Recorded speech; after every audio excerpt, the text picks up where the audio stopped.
नमस्कार दोस्तों, स्वागत है आपका स्टडी फॉर सिविल सर्विसेज में। वीडियो को पूरा देखिए। कोई भी आपका फीडबैक है, कोई सजेशन है, तुरंत वीडियो में कमेंट करके जरूर बताइए। अच्छा लगे तो वीडियो लाइक जरूर कर लीजिए और ऐसे वीडियो लगातार फ्री में पाने के लिए चैनल को तुरंत सब्सक्राइब कर लीजिए और बेल आइकन को जरूर टैप कर लीजिए ताकि आगे भी सारे वीडियो आपको मिलते रहे। यूट्यूब में फॉलो करते हैं तो प्लीज ये वाला फ्री टेलीग्राम चैनल जरूर ज्वाइन कर लीजिएगा। सारे नोटिफिकेशन, सारे अपडेट यहीं पे आते हैं, ध्यान रखिएगा। स्टडी फॉर सिविल सर्विसेज का कोई भी पेड ग्रुप अगर आपको ज्वाइन करना है तो सिर्फ 8564805309696086086445 यही नंबर है हमारे, सिर्फ जहां पे कॉल या व्हाट्सएप कर सकते हैं। इंस्टाग्राम पे हमारा पेज जरूर फॉलो कर लीजिएगा, स्टडी फॉर सिविल .सर्विसेज है। ट्विटर पे हमको जरूर फॉलो कर लीजिएगा, @स्टडी फॉर सिविल्स है। नमस्कार दोस्तों, एक बार फिर से आपका बहुत बहुत स्वागत है स्टडी फॉर सिविल सर्विसेज में। और मैं एसके त्रिपाठी आज आप सभी के साथ जो हमारी daily current affairs news analysis की सीरीज है उसको यहां पर बाइलिंगुअल मैनर में कंटिन्यू करूंगा, कवर करूंगा। और जैसा कि आप लोग देख पा रहे होंगे स्क्रीन में कि ये जो आर्टिकल्स आप लोगों को यहां पर उपलब्ध कराए जाते हैं वो गवर्नमेंट की सारी लीडिंग जो वेबसाइट्स हैं, जो लीडिंग न्यूज़पेपर्स हैं, वहां से कलेक्ट किए जाते हैं। और ये सीरीज आपके लिए स्पेशली फॉर यूपीएससी, सीएससी और उसके साथ ही जो स्टेट पीसीएस के एग्जामिनेशंस होते हैं उनके लिए प्रीलिम्स और मेंस दोनों ही पर्सपेक्टिव में बहुत ही ज्यादा लाभदायी सीरीज है। तो आप लोग इस सीरीज को कंसिस्टेंट देखें, सतत रूप से देखें और इसका महत्तम लाभ भी अर्जित करें। साथ ही दोस्तों, अगर आपने इस वीडियो में 10,000 लाइक्स का टारगेट कंप्लीट किया तो आप लोगों को जो इसकी पीडीएफ है वो फ्री ऑफ कॉस्ट हमारे टेलीग्राम के चैनल में उपलब्ध कराई जाएगी। तो आप लोग इसके लिए हमारा टेलीग्राम चैनल जरूर ज्वाइन कर ले और ज्यादा से ज्यादा लाइक और शेयर करते चले, क्योंकि आप लोगों का सपोर्ट रहेगा तो हमारा भी मोटिवेशन बना रहेगा और आप ही लोगों के लिए स्टडी फॉर सिविल सर्विसेज की जो टीम है 24/7 लगी हुई रहती है। और इसके साथ ही आप इंस्टा का पेज भी जरूर हमारा फॉलो कर लीजिएगा। तो आगे चलेंगे, हम देखेंगे किन टॉपिक्स को देखने जा रहे हैं हम लोग। तो सबसे पहले आज सोशियो इकोनॉमिक जो डेवलपमेंट है वुमेन्स का, उसके बारे में देखेंगे कौन कौन से इनिशिएटिव्स गवर्नमेंट ने लिए हैं। ठीक है, पहला और दूसरा टॉपिक जो है एक दूसरे से लिंक्ड ही है। जो दूसरा आपका टॉपिक है कि स्कीम्स कौन सी हैं जो आपकी डेस्टिट्यूट वुमेन्स के लिए है, ठीक है ना। तो दोनों किससे रिलेटेड है? एक तरीके से कल्याणकारी राज्य की अवधारणा को मूर्त रूप प्रदान करने का एक आयाम है, जैसे वल्नरेबल ग्रुप्स के लिए हम काम कर रहे हैं या वुमेन्स के लिए काम कर रहे हैं, ठीक है ना। तो ये क्या हो गया, आपका सोशल इशू का पार्ट हो गया। सेकंड पेपर में भी रख सकते हो और फर्स्ट पेपर में भी पूछा जा सकता है।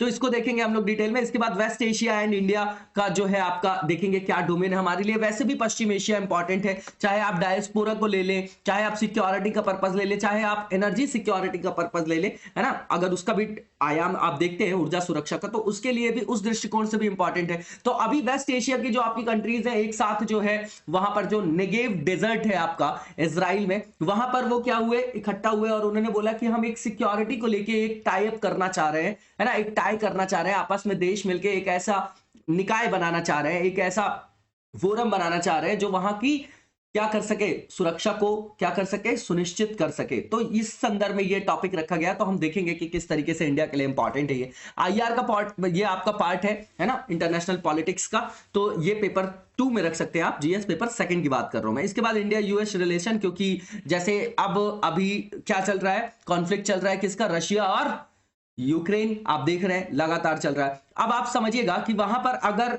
चल रहा है ये इस तरीके का विवाद, तो कई सारे सैंक्शंस लगाए गए रशिया के ऊपर। तो भैया यूएस को प्रॉब्लम हो रही है कि अगर इंडिया रशिया को किसी तरीके से सपोर्ट कर रहा है या उसके साथ कोई डील कर रहा है तो ये उसके लिए प्रॉब्लमेटिक हो सकती है। तो ये आईआर है, इमोशनल लेड कोई चीज नहीं होती, राष्ट्र हित सबसे सर्वोपरि होता है, जिसको हम नेशनल इंटरेस्ट बोलते हैं। तो इंडिया ने जो स्टैंड लिया है वो नेशनल इंटरेस्ट को प्रायोरिटी में रख के लिया है। अब यूएस को इससे परेशानी हो रही है, तो उस संदर्भ में हम देखेंगे कि क्या है यहां पर मुद्दा। जीएस पेपर सेकंड का पार्ट है। उसके बाद एनपीएस की बात की गई है यहां पर कि जो ओल्ड पेंशन स्कीम थी और जो एनपीएस है, ठीक है। तो 2004 और 2004 के बाद से जो लोग सेवा में आए हैं उनके लिए कौन सी पेंशन स्कीम लागू होगी, क्या प्रावधान है। तो कंपैरेटिव स्टडी के लिए आर्टिकल दिया गया, देखेंगे हम लोग। जीएस पेपर सेकंड में रख सकते हैं इसको आप, क्यों, क्योंकि ये भी वेलफेयर स्कीम्स के लिए, एल्डरली पीपल्स के लिए, वृद्धावस्था के दौरान जो है उनको सुरक्षा प्रदान करने के लिए इस तरीके की स्कीम को इंप्लीमेंट किया जाता है। और सबसे पहले टॉपिक को हम जो है डिटेल में देखेंगे। तो यहां पर भारत सरकार ने कई सारी योजनाओं के माध्यम से जो है महिलाओं के सामाजिक, आर्थिक, शैक्षणिक, राजनीतिक उत्थान के लिए बहुत सारे काम किए हैं, महिलाओं के सशक्तिकरण के लिए। तो उनमें से देखेंगे कि कौन कौन सी स्कीम्स को यहां पर लाया गया है। तो चाहे ग्रामीण और आदिवासी क्षेत्र की महिलाएं हैं उनको प्रायोरिटी में रखा गया। उसके साथ ही जो आपकी महिला सशक्तिकरण है उनके लिए महिला बाल विकास जो मंत्रालय है उन्होंने कई सारी योजनाएं चलाई हैं, तो उनके बारे में बताया जा रहा है। इनके बारे में हम सब डिटेल में पढ़ चुके हैं और हर योजना के बारे में 2-2, 4-4 पॉइंट आप लिख के बताएंगे कमेंट में, और कमेंट करके जरूर बताया करिए, लिख के बताया करिए, ताकि ताकि हम लोगों को भी पता चले कि आप एक्टिवली यहां पर क्या है, सक्रिय श्रोता हैं, आप सक्रिय सिविल सेवक बनने जा रहे हैं आप, है ना, ठीक है, उससे मोटिवेशन भी मिलता है। तो ये प्रधानमंत्री मातृ वंदना योजना अभी अभी हमने कवर किया था। दूसरा Beti Bachao Beti Padhao, very important, one stop centre है, यूनिवर्सलाइजेशन ऑफ वुमेन हेल्पलाइन है, जो आपका स्वाधार गृह योजना है ना, जो निराश्रित महिलाएं हैं उनको आवास के लिए या उनको रहने के लिए जो है जगह प्रदान करना, उस तरीके की सुविधाओं को प्रदान करने के लिए ये स्कीम लाई गई। इसके बाद उज्ज्वला स्कीम बहुत फेमस है, वर्किंग वुमेन हॉस्टल भी रखा गया, जेंडर बजट और रिसर्च एंड पब्लिकेशन।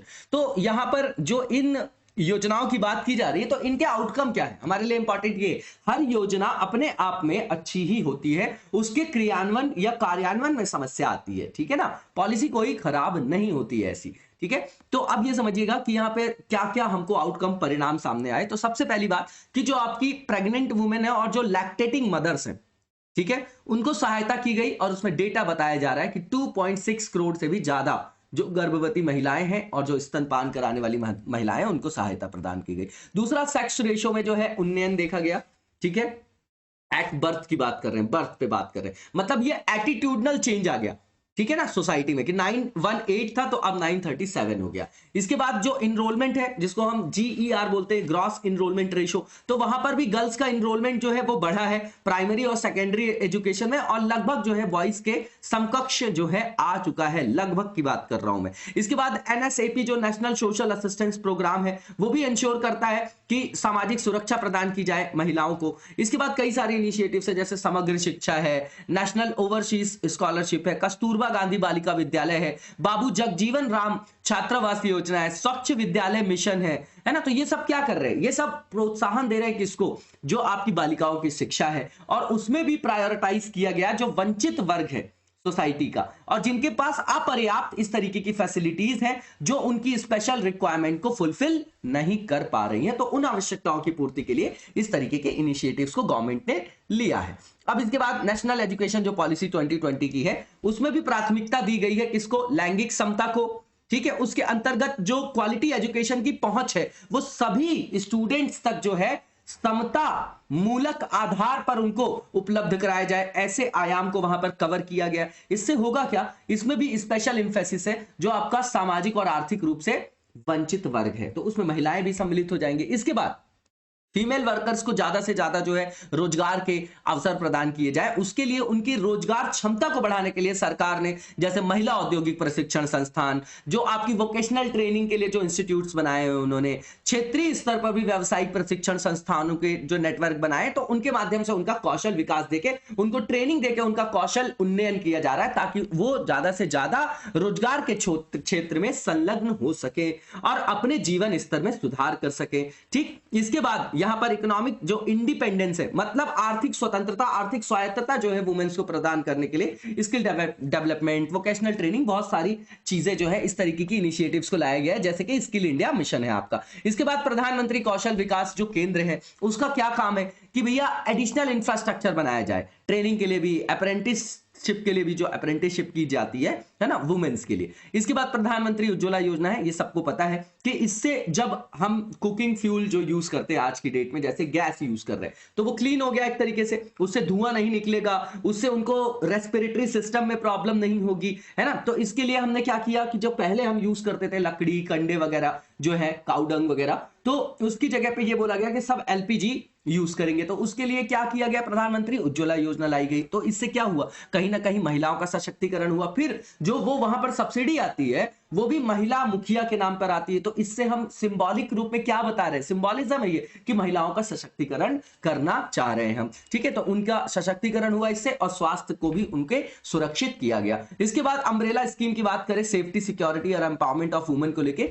तो एक स्कीम है जिसका नाम है मिशन शक्ति, ठीक है ना। तो ये देख जाइएगा, इंपॉर्टेंट है, सारी स्कीम्स को अपने पास लिख के रख लीजिएगा, ये ऐसे से लेके आपके आंसर राइटिंग में जो है हमेशा यूज आता रहेगा। Scheme for destitute women same है, ये भी आपकी महिलाओं के लिए ही है कि भैया जो बेसहारा महिलाएं हैं, जिनके पास रहने के लिए घर नहीं है, वो उनके ऊपर जो है किसी का हाथ नहीं है, मतलब वो क्या है, निराश्रित है है ना, मतलब उनके पास कुछ आसरा नहीं है, तो उनके सशक्तिकरण, शिक्षा के अवसर उपलब्ध कराना, उनको रोजगार के अवसर उपलब्ध कराना, उनको सामाजिक सुरक्षा प्रदान करना, उनको ऐसे आयाम प्रदान करना जिनका उपभोग करके वो अच्छे जीवन को क्या कर सके, जी सके। तो इसके लिए भी कई सारी योजनाएं लाई गई है सरकार के द्वारा, है ना। अब एक जो डेस्टिट्यूट वुमेन है उसको आप कैसे, फीमेल है जो आपकी, उसको कैसे डिफाइन करेंगे आप? तो सीधी बात है, एडिक्वेट मींस ऑफ सपोर्ट। एक ऐसी फीमेल जो जिसके पास अभाव है किसका, पर्याप्त, किसका, पर्याप्त सहायता का, मतलब उसके पास वो एक तरीके से ऐसे समझिए कि किसी का भी आसरा नहीं है उसके पास। तो यहां पर जो ministry of women and children, जो आपका चाइल्ड है वेलफेयर, जो आपका ये मंत्रालय है, वही काम करेगा। क्यों? क्योंकि आप यहां पर जो है नॉर्मली भी समझ पाएंगे कि वुमेन और चिल्ड्रन के जो आपके वेलफेयर के लिए स्पेसिफिक जो मिनिस्ट्री है वो यही है। तो इसने इंप्लीमेंट किया क्या, स्वाधार जो आपका गृह स्कीम योजना है, कई बार हमने इसको कवर किया है। तो उसके अनुसार ये बताया गया कि 2021-22 में जो इस तरीके के गृह हैं, स्वाधार गृह, है ना, अपने आधार पे ग्रह, उसको समझिएगा। तो ध्वन्यात्मकता होती है हिंदी में, ठीक है, उससे बहुत सारी चीजें बिल्कुल आराम से समझ में आ जाती है कीवर्ड से। तो इन ग्रहों में रहने वाली जो निराश्रित महिलाओं की संख्या है वो 8163 है। ठीक, अब इसके लिए बहुत सारे जो स्टेप्स लिए गवर्नमेंट ने, तो कौन, तो सबसे पहले तो यही स्कीम हो गई। इसके अंतर्गत क्या दिया जाता है, तो उनको रहने के लिए जो है शेल्टर दिया जाता है, खाद्य जो सामग्री वो प्रदान की जाती है, कपड़े हैं, काउंसलिंग भी दी जाती है, क्योंकि मानसिक जो है उनको मानसिक स्थिति उनकी ठीक नहीं होती है, ठीक है ना, जो इसको अवसाद बोल सकते हैं आप। मानसिक संदर्भ में बहुत सारी समस्याएं होती है, ठीक है ना, जो बिल्कुल स्वस्थ दिखाई दे रहा है उसके साथ भी कोई समस्या हो सकती है। ट्रेनिंग दी जाती है उनको, है ना, क्लिनिकल और लीगल एड भी दिया जाता है ना, जिनके साथ मान लीजिए कोई हिंसा हुई है या मेंटल स्ट्रेस है या सोशल जो है आपका ऑस्ट्रेसिज्म जिसको बोलते हैं आप, है ना, तो उस तरीके की समस्या है, या जिनको मतलब फोर्सफुली प्रोस्टिट्यूशन में डाला गया हो, बहुत सारी समस्याएं। तो उन अगर उसका किसी भी तरीके से उस फीमेल का शोषण हुआ है तो उसको यहां लाके सबसे पहले तो उनकी मानसिक स्थिति ठीक करने के लिए उनको एक रहने के लिए आपने जगह दे दी, अब खाने के लिए चीजें दे दी, लेकिन उनकी मानसिक स्थिति ठीक नहीं है तो उनको काउंसलिंग की भी आवश्यकता होती है, ठीक है ना, ये याद रखिए, हर जगह यूज आएगा ये पॉइंट। तो ये हो गया। इसके बाद होम फॉर विडोज, सीधी बात है, जो विधवाएं हैं उनके लिए अगर कोई आसरा नहीं है, क्योंकि भारतीय समाज में अभी भी जो है कई सारी रूढ़िवादिता जो है विद्यमान है कि जो बिटिया जो है, जो लड़की जो है बेचारी विडो हो गई, वो उनकी फिर शादी नहीं होगी दूसरी जगह, ठीक है। तो अगर शादी नहीं होगी तो वो एक तरीके से क्या होगा, उनका एक्सक्लूजन हो गया फैमिली से, है ना, सोशल एक्सक्लूजन बोलते हैं इसको। तो वो एलियनेशन के फेज में चली जाएंगी, तो उससे बहुत गलत डिसीजन भी लेते, कई लोग आत्महत्या कर लेते, कई लोग गलत रास्ते में चले जाते। तो उनके भी कल्याण का जो आयाम है उसकी प्रतिपूर्ति कौन करेगा, उस क्षति की पूर्ति कौन करेगा, तो वो सरकार करेगी। उसके लिए ये योजना लाई गई कि भैया उनको स्वास्थ्य की सुविधा दो, उनको रहने के लिए जगह दो, उनको पौष्टिक भोजन प्रदान करो, उनको कानूनी और भी जो आपको हेल्थ से रिलेटेड जो भी सुविधाएं या जीवन जीने के लिए, गरिमामय जीवन जीने के लिए जो भी सुविधाएं, वो कौन प्रदान करेगा, गवर्नमेंट। तो उसके लिए ही ये स्कीम लाई गई, होम फॉर विडोज। उसके बाद वन स्टॉप सेंटर है, पॉपुलरली इसको जाना जाता है किस नाम से, सखी सेंटर। तो देखिए, महिलाओं के खिलाफ होने वाले कोई भी अपराध, हिंसा या किसी भी तरीके से उनका शोषण हुआ हो तो उनके लिए एकीकृत सेवाएं एक जगह पे, एक ऐसा केंद्र बना दे जहां पर सभी सेवाएं जो है उनको प्रदान की जाए। जैसे पुलिस का असिस्टेंस हो गया, हेल्थ की सहायता हो गई, कानूनी सहायता हो गई, कानूनी परामर्श हो गया, मनोवैज्ञानिक उनको कोई सहायता चाहिए, है ना, या जो अस्थायी आश्रय चाहिए। तो इस तरीके की सभी समस्याओं का समाधान एक केंद्र में हो जाए, इसलिए जो है सखी केंद्र के रूप में इसको स्थापना की जाती है, जिसको वन स्टॉप सेंटर बोला जा रहा है। इसके बाद वुमेन हेल्पलाइन स्कीम है 24/7 के लिए, कोई भी इमरजेंसी हो, कोई भी आपका उनके खिलाफ कोई हिंसा का आयाम हो तो डायरेक्टली वो वहां से असिस्टेंस प्राप्त कर सकती है वुमेन हेल्पलाइन स्कीम से। इसके बाद महिला शक्ति केंद्र स्कीम है आपकी। तो इसमें क्या किया जाता है कि जो ग्रामीण महिलाएं हैं उनको कम्युनिटी पार्टिसिपेशन के माध्यम से सशक्त करना, एक ऐसा पूरा का पूरा इकोसिस्टम बनाना जिससे वो अपनी पूरी क्षमता का एहसास करें, ठीक है। अब उसके बाद Indira Gandhi national window pension scheme है, तो इसके अंतर्गत इनको पेंशन भी प्रोवाइड की जाती है, किनको, विडोज को, जो आपकी बीपीएल के नीचे हैं, ठीक। ये भी सोशल सिक्योरिटी का डोमेन हो गया। स्टैंड अप स्कीम की बात करें तो ये महिलाओं के लिए, एससी एसटी के बीच में जो आपके लोग हैं इस वर्ग के अंतर्गत जो आते हैं, उनको क्या किया जाएगा कि इंटरप्रेन्योरशिप उनके अंतर्गत जो है, उस इन वल्नरेबल ग्रुप्स के अंतर्गत जो लोग हैं, है ना, चाहे महिलाएं हो, चाहे एससी हो, चाहे एसटी, तो इनके बीच में एंटरप्रेन्योरशिप डेवलप करने के लिए इस तरीके की स्कीम को लाया गया, स्टैंड अप स्कीम को कब लाया गया? 5 अप्रैल 2016 को। तो इसके अंतर्गत 10 लाख से 1 करोड़ रुपए के बीच कम से कम एक SC ST को जो है वहां पर लोन वगैरह की सुविधा प्रदान की जाती है, SC ST और महिलाओं को। देख लीजिएगा, नॉर्मल सा ये कंटेक्स्ट है आपका। इसके बाद जो नेक्स्ट हमारा पॉइंट है, तो प्रधानमंत्री कौशल जो आपका केंद्र है, तो ये भी स्किल डेवलपमेंट से रिलेटेड है। तो महिलाओं के प्रशिक्षण के लिए जो है अतिरिक्त जो है इंफ्रास्ट्रक्चर वहां पर रेडी करें और उनको वहां पर कौशल विकास किया जाए उनका, ठीक। इसके बाद अगर आप देखेंगे तो मनरेगा योजना की बात करेंगे हम, तो वो आपको पता है कि जो अनस्किल्ड, मतलब इसमें कौशल की जरूरत नहीं होती, ऐसे काम जैसे कि तालाब बनाना है, कुआं बनाना है ना, तो अनिवार्य रूप से गारंटी दी जाती है यहां पर कि जो बेरोजगार व्यक्ति हैं, है ना, और जो आपके गरीब हैं, तो उनको यहां पर रोजगार मुहैया कराया जाए ग्रामीण परिवारों को, है ना, उसकी गारंटी देता है। तो उसमें जितने भी रोजगार दिए जाएंगे उसमें से कम 1/3 महिलाओं को दिया जाना आवश्यक है, ये यहां पर आयाम बनाया गया। इसके बाद प्रधानमंत्री श्रम योगी मानधन योजना है, तो इसको लॉन्च किया गया है ओल्ड एज प्रोटेक्शन के लिए, जो अनऑर्गेनाइज्ड वर्कर्स है ना, जिनको किसी भी और जो भी आपकी पेंशन स्कीम्स चलाई जा रही है उसके अंतर्गत उनका कवरेज नहीं है, उनको जो है कवर नहीं किया गया, उनके लिए ये आपकी योजना लाई गई। इसके बाद स्वरोजगार की सुविधा के लिए प्रधानमंत्री मुद्रा योजना है, ये MSME सेक्टर के लिए 10 लाख रुपए तक के संपार्श्विक जो है मुक्त ऋण दिया जाता है यहां पर, ठीक है ना, मतलब कोलैटरल फ्री, समझिएगा। जैसे आप लोन लेने जाते हैं तो बिना कुछ रखे आपको लोन नहीं मिलेगा, आपको प्रॉपर्टी रखना पड़ेगा, या कोई भी जो है ऐसा, इसको सिक्योर्ड लोन बोलते हैं। तो यहां पर जो कोलैटरल जहां नहीं रखा जाता वहां पर अनसिक्योर्ड है, क्यों? क्योंकि अगर लोन जो है रीपे नहीं किया जाएगा तो उसको वसूलने का कोई भी इस तरीके का सुरक्षित आयाम नहीं है आपके पास, अगर कोलैटरल फ्री है तो इसको अनसिक्योर्ड बोला जाता है। तो यहां पर इस योजना के अंतर्गत कोलैटरल फ्री लोन दिया जाता है 10 लाख रुपए तक का, ठीक है। इसके बाद प्रधानमंत्री आवास योजना ग्रामीण की बात की जाए तो ग्रामीण क्षेत्रों में जो आपके ऐसे लोग हैं जिनके पास घर नहीं है, ठीक है, तो बेघर परिवारों को 2022 तक जो है मूलभूत सुविधाएं उपलब्ध कराना है और उनको पक्का घर जो है प्रदान करना है। उसके लिए सभी के लिए आवास जो है उपलब्ध कराने के उद्देश्य से ये योजना चलाई गई है।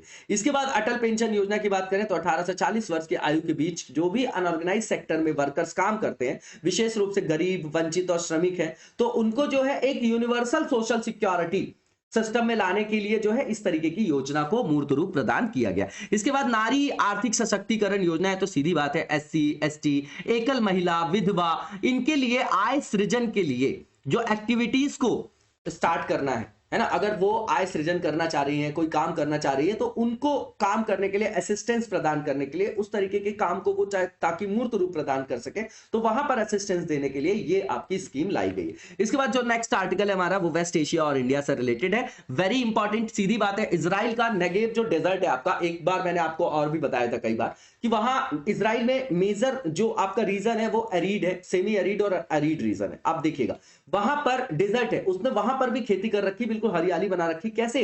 Technology, drip irrigation. इसी में हमारा इनके साथ क्या है कॉपरेशन भी है, इजराइल हमको हेल्प भी करता है। अब समझिएगा यहां पर कंटेक्स्ट क्या है कि इजराइल का जो ये डेजर्ट है वहां पर अमेरिका, जो आपका UAE है, बहरीन, मोरक्को, मिस्र और इजराइल, इनके अधिकारी जो हैं वहां पर बात कर रहे हैं कि भैया हम एक ऐसा टाई करें, हम एक ऐसी व्यवस्था बनाएं जिससे यहां पर सुरक्षा को क्या किया जा सके, यहां पर सुरक्षा को मुहैया कराया जा सके। अब इससे क्या होगा कि जो वेस्ट एशिया में जियोपॉलिटिकल जो आपका वहां सिस्टम है उसमें एक डिसीजिव शिफ्ट देखा जा सकता है, उसका ये सिग्नल है।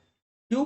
क्योंकि ये लोग जो है वहां पर क्या कर रहे हैं, सिक्योरिटी पार्टनरशिप के संदर्भ में चर्चा कर रहे हैं, और पहले से कई सारे मुद्दे हैं कि भैया इजराइल और पैलेस्टाइन का वहां पर क्या है, कॉन्फ्लिक्ट है, हमेशा से बना हुआ, तो यूएस जो है इजराइल को सपोर्ट करता है। तो ये एक नया जियोपॉलिटिक्स का डोमेन दिखाई दे रहा है जो हमारे लिए इंपॉर्टेंट है। अब रिसेंट प्रॉब्लम्स क्या है वेस्ट एशिया के साथ, तो सबसे पहली चीज तो ये कि यूएसए ने भैया वेस्ट एशिया से क्या कर लिया, विड्रॉ कर लिया, तो उसके कई सारे जो है दुष्परिणाम देखने को मिले। जैसे हौथी जो रिबेल्स थे उनने अटैक किया जो भी आपकी रिफाइनरी थी, है ना, वहां पर, कहां, सऊदी अरेबिया में, और यूएसए ने वहां पर कोई भी जो है आयाम नहीं उठाया, कोई वहां पर जो है रिस्पॉन्ड नहीं किया सऊदी अरेबिया को बचाने के लिए। इसके बाद आप देखिए कि 2018 में बात करें तो संयुक्त राज्य अमेरिका ने क्या बोला कि भैया यूएसए ने विड्रॉ कर लिया ईरान की न्यूक्लियर डील से, और बहुत सारे सैंक्शंस वगैरह भी उसके ऊपर लगे थे, लेकिन अब वापस से वो रिस्टार्ट करना चाह रहा है कि भैया अगर आपको शांतिपूर्ण उपभोग करना है ईरान को तो जो है वो कर सकता है। इस तरीके के उपयोग कर सकता है ना। तो इससे होगा क्या कि इस तरीके के जो प्रतिबंध में कमी आएगी तो ईरान को जो है वो अब वापस से वो अगर न्यूक्लियर प्रोलिफरेशन करने लग जाएगा या प्रसारीकरण करने लग जाएगा तो उससे सुरक्षा के लिए खतरा उत्पन्न हो सकता है।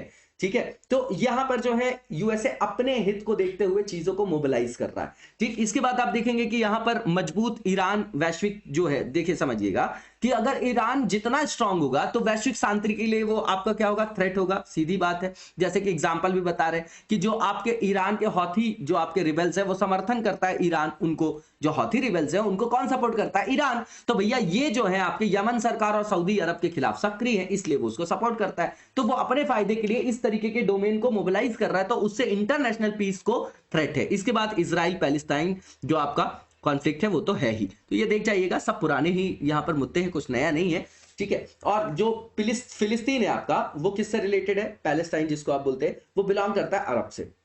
और अरब को सपोर्ट कौन करता है, अरब को सपोर्ट कौन करता है, भैया पैलेस्टाइन करेगा क्योंकि वो अरब से रिलेटेड है। ठीक है ना, तो अब अगर ऐसा होगा तो ये इजराइल और इनके बीच क्या होगा, संघर्ष का कारण बनेगा। तो इजराइल और अरब कंट्रीज के बीच में जो प्रॉब्लम है वो कहीं ना कहीं ये उसके केंद्र बिंदु में है। अब भारत के लिए पश्चिम एशिया का महत्व तो 2-4 डोमेन में आप लिख सकते हैं। पहला ये एनर्जी सिक्योरिटी को लेके बहुत ज्यादा इंपॉर्टेंट है, क्योंकि भारत जितना भी इंपोर्ट करता है क्रूड ऑयल का, उसमें से कुल आयात में 60% से अधिक क्रूड ऑयल की बात करें। और अगर अपन एलएनजी की बात करें, जो आपका लिक्विफाइड नेचुरल गैस है, तरलीकृत प्राकृतिक गैस है, तो उस जो हमारी टोटल रिक्वायरमेंट है उसका 85% से अधिक जो है वो हम कहां से लाते हैं, वेस्ट एशिया से लाते हैं। तो इतना इंपॉर्टेंट हो गया एनर्जी सिक्योरिटी के डोमेन में। दूसरा कि सऊदी अरब जो है कच्चे तेल का भारत का सबसे बड़ा सप्लायर हुआ करता था या आपूर्ति करता है, समझिएगा, लेकिन वर्तमान में इराक सबसे बड़ा हमारा आपूर्ति करता है। ठीक है, तो उस संदर्भ में भी इंपॉर्टेंट है। तीसरा, एशिया में, पश्चिम एशिया में अगर बात करें तो लगभग 8 से 9 मिलियन इंडियंस रहते हैं, मतलब भारतीय डायस्पोरा का एक बहुत बड़ा परसेंटेज वहां पर रहता है।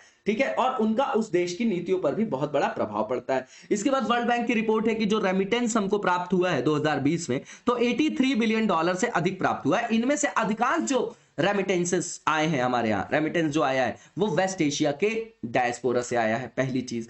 और जो रेमिटेंस का हम कंट्रीब्यूशन देखें हमारे जीडीपी में तो लगभग 3% है, बहुत बड़ा पार्ट ये माना जा सकता है। इसके बाद यहां पर देखा जाए कि ट्रेड की बात करें तो वेस्ट एशिया के साथ जो हमारा ट्रेड है वो लगभग 200 अरब डॉलर से भी अधिक है। इसके बाद हाल ही में जो यूएई है उसने भारत में फूड कॉरिडोर के लिए बोला है कि हम 7 बिलियन डॉलर जो है यहां पर क्या करेंगे, इन्वेस्ट करेंगे, है ना। उन्होंने इन्वेस्ट किया है तो हमको इन्वेस्टमेंट की वैसे भी जरूरत है। ठीक है, इसके बाद यहां पर यह भी बोला जा रहा है कि जो अगर भारत की आंतरिक सुरक्षा की बात करें, चाहे आतंकवाद के मुद्दे से निपटने की बात करें, तो इसके लिए भी हमारे संबंध जो है बहुत अच्छे होने चाहिए, शांतिपूर्ण होने चाहिए पश्चिम एशिया के साथ। ठीक है, उस संदर्भ में भी इंपॉर्टेंट है। इसके बाद जो चाइना का एग्रेसिव राइज है तो उसको भी काउंटर करने के लिए हमको वेस्ट एशियन जो कंट्रीज हैं उनके साथ मजबूत संबंध बनाए रखना आवश्यक है। अब यहां पर मैप दिखाया जा रहा है और ये मैंने हमेशा बोला है ये एरिया हमारे यूपीएससी का फेवरेट एरिया है, इसको आप हमेशा देख जाइए। ब्लैक सी जहां पर है, मेडिटेरेनियन सी जहां पर है ना, जो आपका यहां पर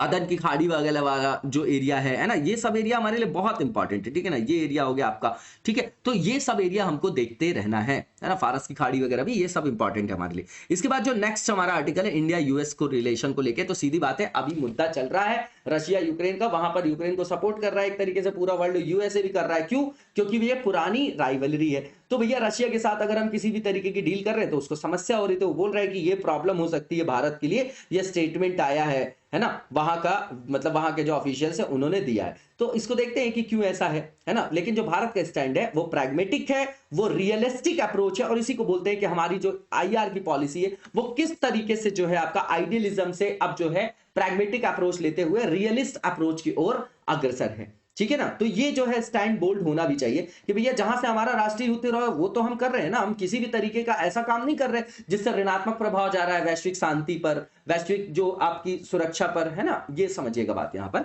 तो रीजन क्या है जो कॉर्डियल रिलेशन के, ये देखते हैं हम यूएसए के साथ। तो वर्ल्ड वॉर जब तक हो रहा था, कोल्ड वॉर जो एरा था आपका, वर्ल्ड वॉर भी हो चाहे कोल्ड वॉर का एरा हो, मतलब 1990s तक जब तक एलपीजे लागू नहीं होता तब तक यूएसए के साथ हमारे बहुत अच्छे रिलेशन नहीं थे। आप युद्ध में देखेंगे तो वो पाकिस्तान को सपोर्ट कर रहा था, ठीक है ना, चाहे 71 वाला देख लीजिए आप, है ना, तब रशिया ने हमको सपोर्ट किया था। तो अब जब 21st सेंचुरी में हम आगे आए तो 2008 में भारत और यूएस के बीच में क्या होती है, एक डील होती है जिसको 123 डील न्यूक्लियर सिविल जो है एग्रीमेंट बोला जाता है ना।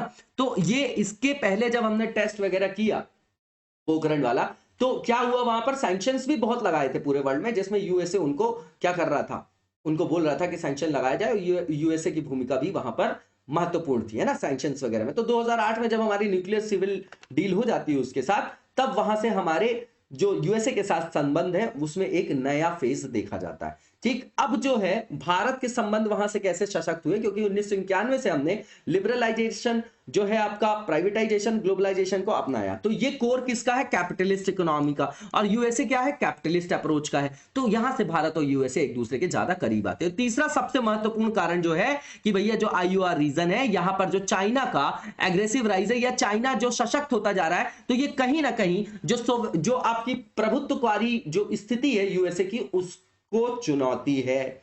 यूएसए के प्रभुत्व को चुनौती दे रहा है चाइना, क्योंकि चाइना का एक ही लक्ष्य है, 1949 में ही बना लिया था उसने कि 2049 तक हमको वर्ल्ड का फर्स्ट नंबर पे आना है वर्ल्ड में। वो उसी टारगेट पे है, चाहे आप बेल्ट रोड इनिशिएटिव देखिए, चाहे उसका कोई भी इनिशिएटिव, उसके टारगेट में यूएस है।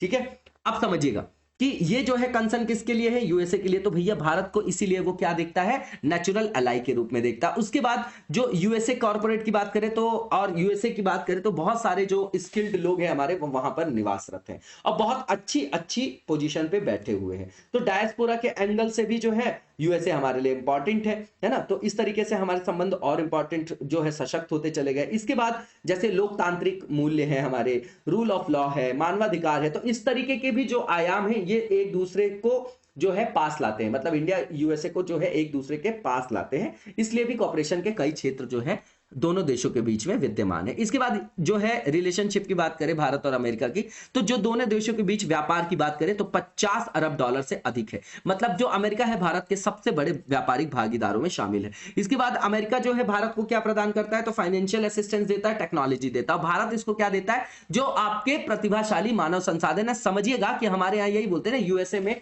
अच्छा पैकेज मिलता है। कारण उसका यह है कि वो सारी चीजों को आउटसोर्स भी इसलिए करता है क्योंकि वहां के लोग जो है उनकी डिमांड ज्यादा है सैलरी की, तो भैया इनपुट ज्यादा हो जाएगा तो प्रॉफिट इरोड हो जाएगा। और कैपिटलिस्ट अप्रोच क्या बोलती है कि ज्यादा से ज्यादा मुनाफा केंद्रित वो अर्थव्यवस्था का एक प्रकार है। समझ रहे हैं। तो हम क्या प्रदान करते हैं उनको, मानव संसाधन। क्यों, क्योंकि हमारे यहाँ मानव संसाधन सस्ता है, तो वो हमारे यहां से मानव संसाधन को लेता है। इसके बाद अगर आप ऊर्जा सुरक्षा की बात करें, है ना, और भी जो आपकी बात करें कि एनर्जी सिक्योरिटी को बढ़ाना है या स्ट्रैटेजिक अलाइनमेंट को बढ़ाना है, तो यहां से जो हमारे भारत और यूएसए के बीच में लॉन्च हुआ स्ट्रैटेजिक एनर्जी पार्टनरशिप 2018, तो वो इसको मूर्त रूप प्रदान कर रहा है। इसके बाद nuclear power corporation of India limited ने साइन किया है डील यूएसए के साथ कि स्टैब्लिश किया जाएगा 6 न्यूक्लियर रिएक्टर्स को। इसके बाद भारत ने इंपोर्ट करना चालू कर दिया क्रूड और एलएनजी यूएसए से। तो लास्ट 5 ईयर्स में देखा जाए तो लगभग जो है $7 बिलियन का हमने वहां से मैसिव इंपोर्ट किया है। तो भैया हमारी ऊर्जा सुरक्षा भी वहां से क्या हो रही है, संदर्भित हो रही है। यूएसए को एक बहुत बड़ा मार्केट भी यहां से मिल रहा है।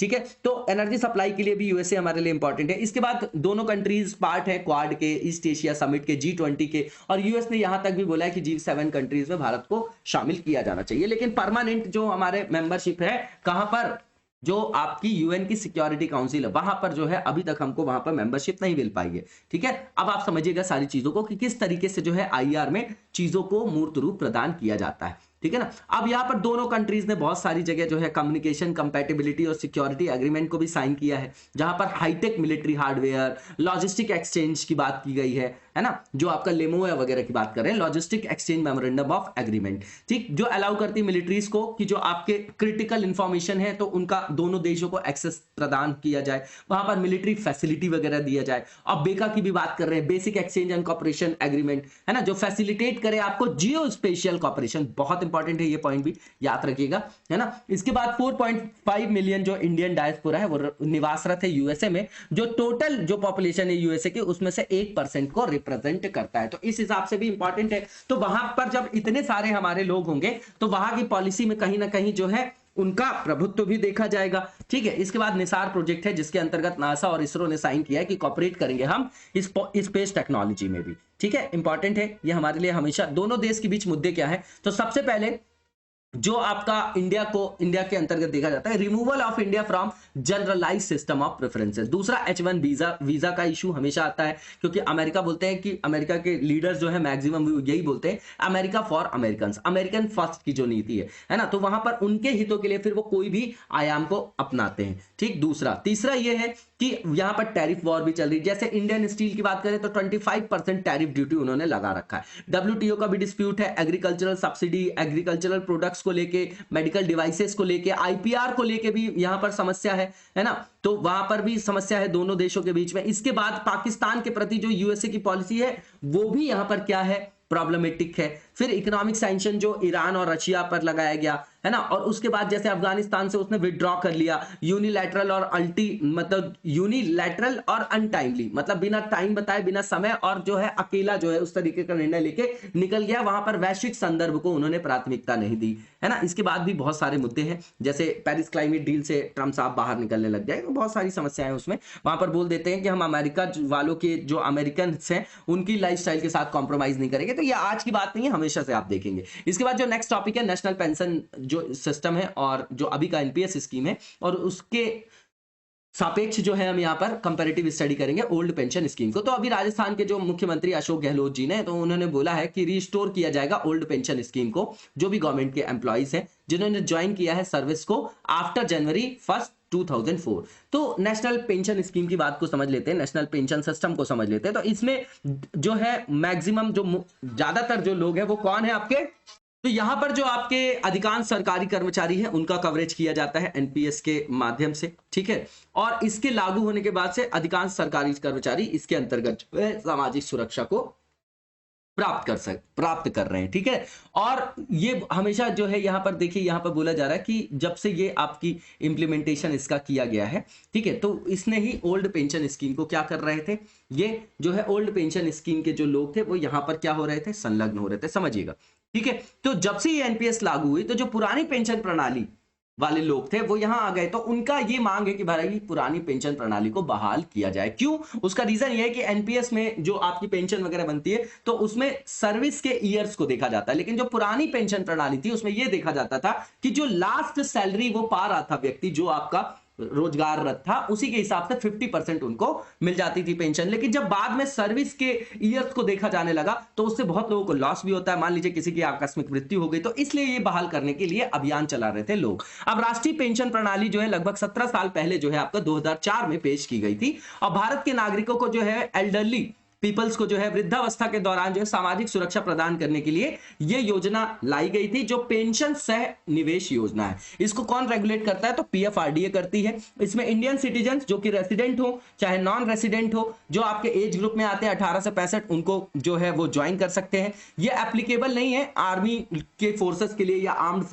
फोर्सेस के लिए, सशस्त्र बलों पर लागू नहीं होता है। और इसमें सरकारी कर्मचारी जो है आपका वो मासिक वेतन से जो है वहां पर कंट्रीब्यूट करता है, समझिएगा। गवर्नमेंट एम्प्लॉय जो है कंट्रीब्यूट करता है इस पेंशन स्कीम में मंथली सैलरी से, ठीक है। तो इसमें जो इतना वो कंट्रीब्यूट करेगा उसी हिसाब से उसको क्या मिलेगा, वहां पर पेंशन मिलेगा, समझ रहे हैं आप। कर्मचारी की योगदान को ही जो है वहां पर रेगुलेट किया जाता है और उसी हिसाब से जो वो योगदान करता है उसको कहीं निवेश किया जाता है ताकि उच्च रिटर्न उत्पन्न हो सके। नॉर्मल से चीजें उसी से मिलता है। अब डिफरेंस समझिएगा, ये तो नॉर्मल पॉइंट है, कंपैरेटिव स्टडी जरूरी है यहां पर कि मांग हो क्यों रही। तो सबसे पहली चीज ये कि NPS ने डिफाइन कर रखा है कि कंट्रीब्यूशन, जबकि ओल्ड पेंशन स्कीम जो है प्रोवाइड करती है डिफाइंड बेनिफिट को। समझिएगा, ध्यान से समझिएगा कि यहां पर क्या बोला गया है कि NPS बोलता है कि जो आप कंट्रीब्यूट करोगे उस हिसाब से आपको मिलेगा, लेकिन पेंशन स्कीम जो पुरानी थी उसमें सीधा बोला गया कि आपको परिभाषित लाभ प्रदान किया जाएगा। इसको थोड़ा और समझ में आएगा नेक्स्ट पॉइंट देख के कि जो NPS है, नेशनल